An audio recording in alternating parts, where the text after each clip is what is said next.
Good morning, folks. Big Grandpa Dave here. This morning we're going to be making some dehydrated apples.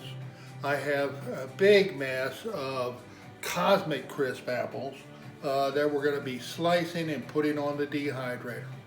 Let's get started. Alright, folks.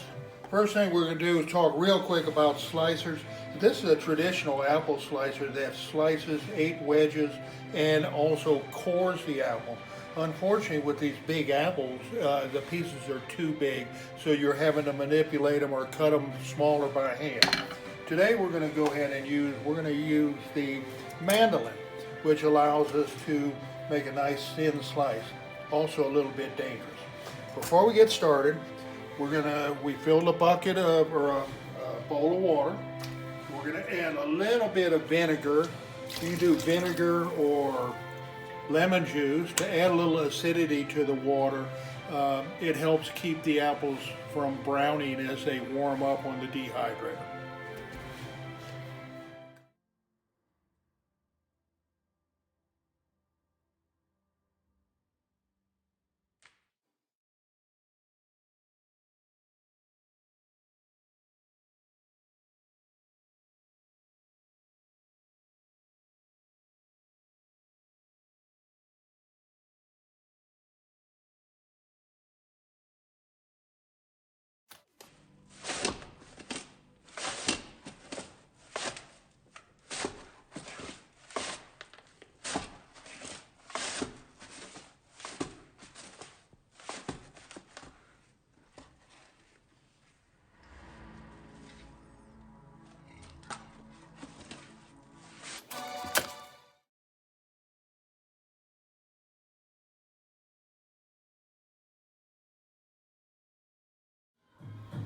Okay, folks, now we got most of them sliced. It's time to transfer them to the dehydrator racks to be finished. Just a note on the vinegar in the water, you just want to make sure that all sides are kind of coated a little bit with the vinegar, or at least touch the vinegar water.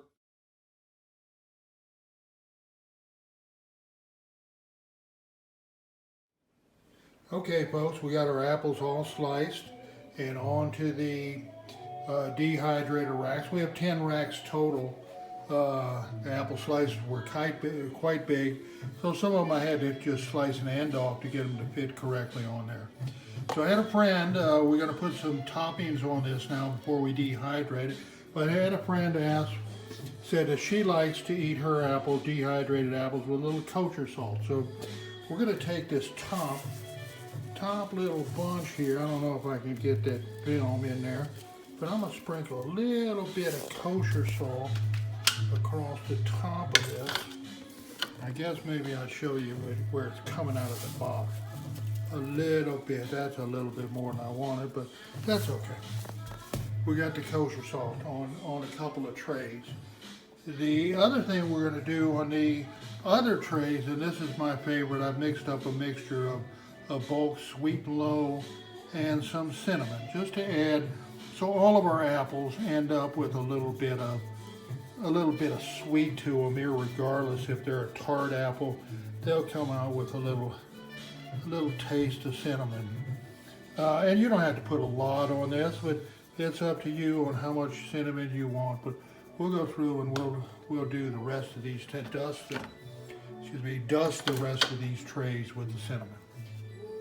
See what happens. So all the apples have been dusted and are on the dehydrator. So it's time to get things started cooking. So I had to add a little time. I had originally said 9 hours, but when I came back at the 9-hour point and looked, they were still quite a bit of moisture in the chips. So I put it back on for an additional 3 hours.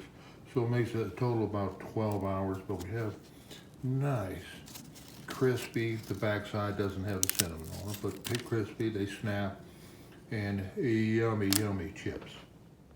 So folks, here's the final results of our dehydrated Honeycrisp apples. As you can see, we got a whole bunch of them. These are the ones we added the salt. I'm not a particular or a fan of these type here, but these The ones with the cinnamon on them are outstanding. So all you have to do now is package these up in a Ziploc, maybe an airtight container or something, and just enjoy them. Thanks for watching. We'll do some more.